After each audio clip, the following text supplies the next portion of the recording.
Hello everyone in TMR land. We are here at the Florida Hotel in beautiful Orlando, Florida, trying to bump into Jim Steinmeier. Now, for those that don't know, Jim Steinmeier not only worked with Doug Henning, performance artist and illusionist, as well as David Copperfield, but he also worked with WDI, that's right, Walt Disney Imagineering. So hopefully we can pick his brain a little bit, get some info and more insight into Walt Disney Imagineering. Let's talk to him, ask some questions, get some insight. So we are here with Jim Steinmeier at the Genie Convention talking a little bit about Disney and the Pepper's Ghost, because he is probably one of the foremost thinkers of the Pepper's Ghost in modern times. But I want to kind of just get some insight on the history, because you probably know the most about it out of anyone in the world. Well, there's a lot of history about it, and it hasn't really been documented. It's a story that was only told in little pieces over the years. And so what was fun was putting it all together, you know, kind of from start to finish and seeing really what it is. There's a lot of controversy about who really invented it and what the important ideas were and what the bad ideas were, and how it all came into being. So it was really fun putting this together, and of course it does have a modern approach because it works its way all the way into Disney theme parks, and that's the amazing way that we see it today. Of course. Into that history, you said a lot of people are uncredited and miscredited, whereas, you know, Professor Pepper gets kind of the main credit. Right. Yeah. But even going back to like Phantasmagorian with Gasper Robinson and that sort of thing. Right. Now, how would those kind of relate? Because that was more of like a lantern show, so much as like a projection or a reflection. They were lantern shows, but you know, right around that time, people used to use parabolic mirrors to produce reflective effects. Yes. And it used to be, you know, in the 1400s, 1500s, a magician's mirror, quote unquote, was a parabolic mirror. Perfect. Because that would reflect something, you know, would bounce an image from one place to another. Yes. And so it was really the whole idea of using a flat plane of glass to reflect. Yeah. That was a mirror to people, but magicians didn't use that. Yeah. Until Pepper's Ghost, and then what that inspired, the later inventions that inspired that. So really, all those tricks, you know, it's all done with mirrors. Yes. That all dates from Pepper's Ghost, 1862, and then the illusions that followed right after that, which were done with silvered mirrors. So really, all of that stuff comes out of the Robertson tradition, that kind of phantasmagoria. And you see people talking about Pepper's Ghost when it was first produced as kind of the ultimate phantasmagoria, because that's what they were comparing it to, these projected images that they had seen. Of course. And that's the only thing they could compare it to, was projected images. And again, it's always kind of almost had this spiritualistic sense because it's based around ghosts. Well, I mean, part of that is that the image was always transparent. Yeah. So, you know, you kind of go, well, why would you have a transparent person on stage? Oh, that's a ghost. And so they were kind of like perfect for ghost stories, and you can see that that's how all the early applications of it were. Of course. Now, we did say you did work for Walt Disney Imagineering for a time. How long did you work for them, and when did that happen? From about 86 to about 2000, I worked for Imagineering. I ended up being a consultant off and on projects. Perfect. And what kind of things did you do for them? Oh, I did a whole bunch of stuff for them. I started with a group called Entertainment Centers, which was developing a concept of kind of lighter entertainment and dining and retail. Oh, very nice. Which was a different mix for them. Yeah.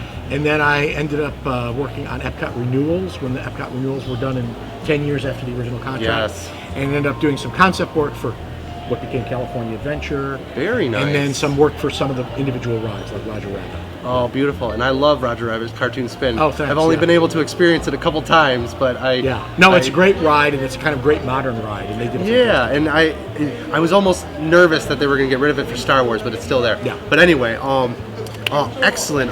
Now, as far as main things you work on, did you have any involvement with Pepper's Ghost, like helping to refurbish that? Because I know like Raleigh Crump and Yale Gracie had.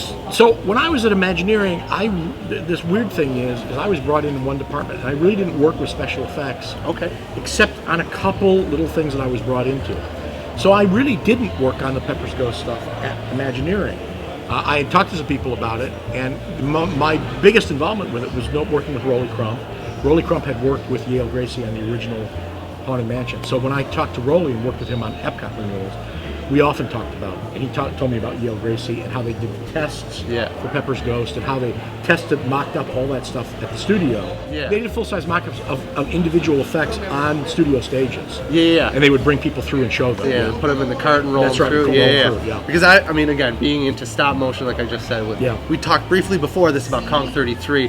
I'm infatuated with miniatures and just model make concept models. That whole thing is very interesting to me. Yeah. So, what was your favorite part about working with Walt Disney Imagineering? I'll tell you the favorite part.